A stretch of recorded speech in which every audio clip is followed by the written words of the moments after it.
200.000 de euro vânzări obținuți doar din comentarii. Atenție, nu din lead-uri, nu din contacte, ci din răspunsul la comentarii.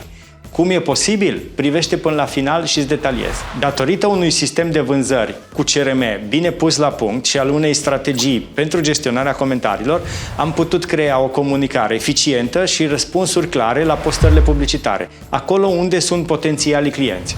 Folosim scripturi clare pentru răspunsuri și stabilim un raport direct cu potențialii clienți prin comentarii.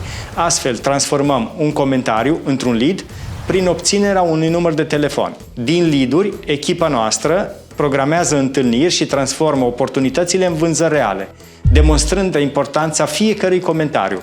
15 lead-uri din comentarii au adus 200.000 de euro în casări.